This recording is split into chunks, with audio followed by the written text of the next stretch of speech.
So for the purpose of this interview, can you please state your name? Lisa Radke. Where did you grow up? Covington, Ohio.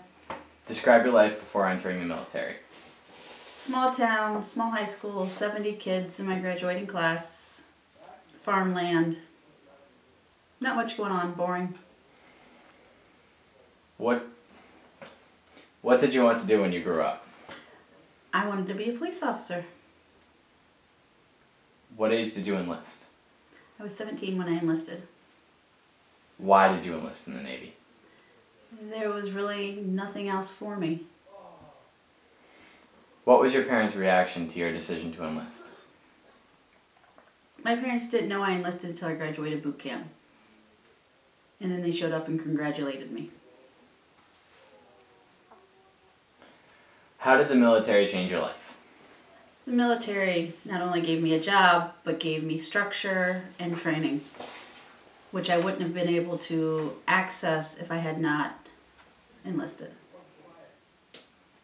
What was the food like in the military? The food sucked.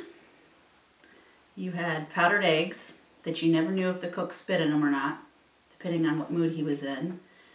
You drank bug juice, which we also used to strip the wax off the floors with. What was in it? It was bug juice. It was like Kool-Aid. Big boxes of powder they threw into a big container, and whatever was left we used to strip the floors. Just think of what it did to your insides. Yeah. If you knew then what you knew now, what would you do differently? I don't know that I would do anything differently, because what I did made me who I am today. What advice would you give someone who is thinking about joining the military? To figure out what you want to do and look at all the different branches, because everyone offers something differently. What does the Navy offer? The Navy offered advancement. You can make advancement easier, or I should say quicker, because of the way they have their ranking set up. They have an array of jobs, which all the militaries do, but they seem to be more specialized in them from when I looked into it. And I actually, when I went into the Navy, I went in for an accounting job and happened to become military police. But you said you wanted to become a police officer. I wanted to be a police officer, but when I enlisted, you had to be an E4 to go to school and E5 to become a police officer. So I had to go through all the ranks, and right when I got out, they opened it up to everyone. How long did it take you to go through those ranks? About 5 years. How long were you in the military? 10 years.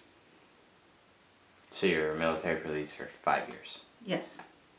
But I worked security for the other 5 years. Just wasn't designated as military police. And it's actually, in the Navy, it's called Master at Arms.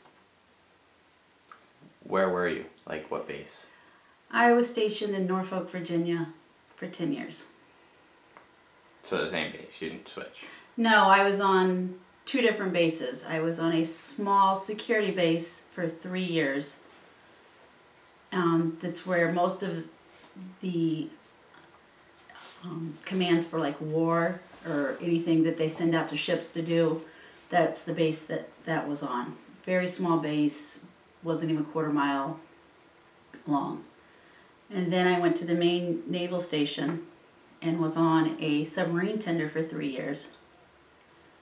And that's estimated, it's like 3 years, 2 months here, 3 years, 2 months there. And then I finished out my tour back on the same small base that I had started on, but instead of working on one of the buildings, I patrolled the whole base. Okay. What was the best part about being in the military? The camaraderie, knowing that you know, no matter what happens, there's always somebody there that has your back. And you knew what was going on day to day. What was the toughest day you experienced? The toughest day was the day we got a call to respond to what somebody thought was somebody sleeping in their car. And when we got there, we had found out he had committed suicide by shooting himself through the head. And with further investigation, we found that he had been selling secrets. So he was a rat. Yes. What kind of secrets was he selling? We were never divulged that, but it was military secrets. He worked in all the buildings on the base were high security. You had to have top secret and above clearances to be in them. And he worked with one of the admirals. So he was, you know, we were never divulged what kind of secrets. They were just top secret military. And he was selling them overseas. And they had been investigating him, and he got wind of it, which is why he took his life. Do you know where he was selling it to? No. Run us through a day in the military. My day? Yeah. Come in, well, during my last 3 years, I worked 12-hour shifts. We worked 2 days on, 2 days off, 3 days on, 3 days off. And for 2 weeks we did days, for 2 weeks we did nights. So there was no personal life for the most part. If you weren't trying to catch up on sleep, you were working. You come in, you go to muster where they can tell you stuff that, it's going on, things you need to watch for, new things coming up. Then we got issued our weapons, we checked out our vehicles, and we patrolled the base. During the day, we may have to conduct investigations, go talk to, different people. We also sat quarterdeck watch, which was sitting at the beginning of the entrance to the buildings, making sure who came in was allowed to come in. Everybody had a security badge. They had to go through, we could do searches. At nighttime, we just sat on the quarterdecks or we patrolled the base. We didn't have any government housing on the base other than 3 officer housings. So it's not like we had a lot of problems. The housing that was outside of the base was patrolled by the main naval base, so we didn't have to worry about that. And then it was, if somebody was speeding, we pulled them over. Near the end, I started doing just plain investigations because I was one of the few people that were actually designated a Master at Arms. Other people would be coming, what they were called was 9545s. And what it was they could be a boatswain mate or an engineman or, any ranking.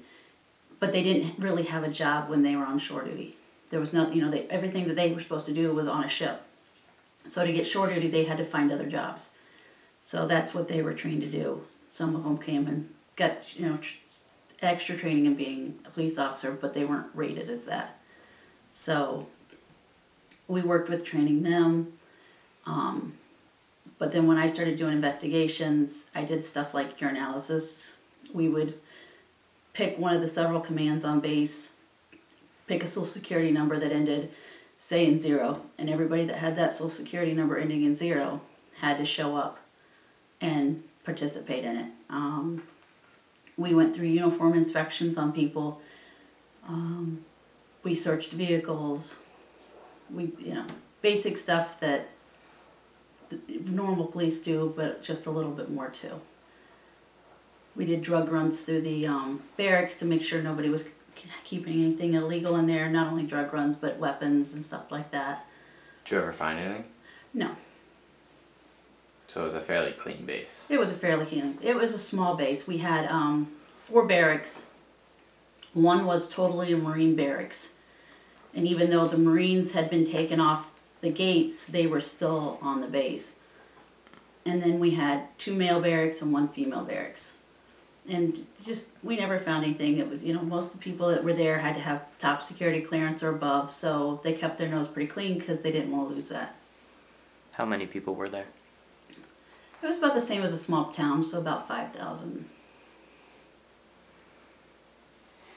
Did you meet anybody in the military that is still of importance in your life now? My husband. When did you meet him? I met him in 1993, which was right before I got out. I got out in 1996. So You went in 86? I went in 87. I joined in 86. I did 6 years as an inactive reservist, or 6 years, 6 months as an inactive reservist. So that time counts towards when I served. Why did you get out of the military? I didn't get out voluntarily per se. I got out on a disability. I was in a car accident while I was in the military while I was working, and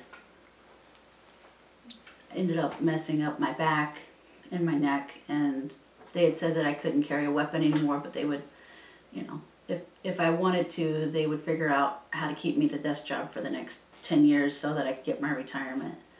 And I wasn't a person to sit still. So I decided to take the disability. And just go with it? And just go with it. And there's been times that I've regretted it, but I know I did what was right.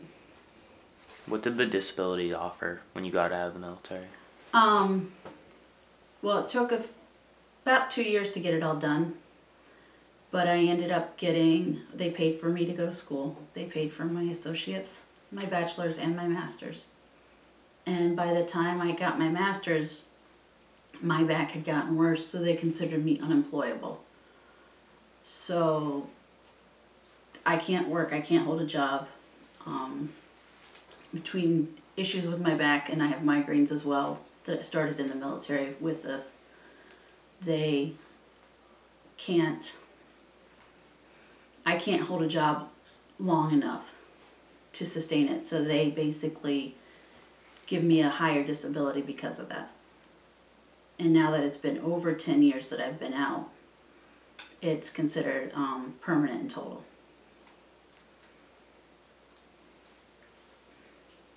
What's the one thing you missed about home most during service? I didn't miss the small town. The main thing I missed most was holidays, because there were several of them that I spent either on the ship alone. You know, granted, I had people who were on the ship with me, or I was on duty on Christmas, but it wasn't like I could drive down the street and see my mom and my dad, or, you know, brothers and sisters, or any of that.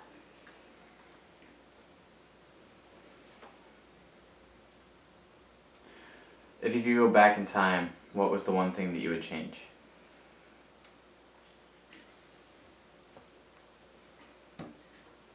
Seeing the guy drive around the corner so he didn't hit me in the car. I'm pretty proud of what I did in the military. I came from a difficult childhood, joined from a foster family, and I still had contact with my family, but it was, you know, pretty hard life. And if I had not joined the military, my options would have been to go live in like a YWCA, work. What's that? You know what YMCA is, right? Young Men's Christian Association, but it's they have stuff like a pool, but they also do housing for people who need it. A YWCA is for women.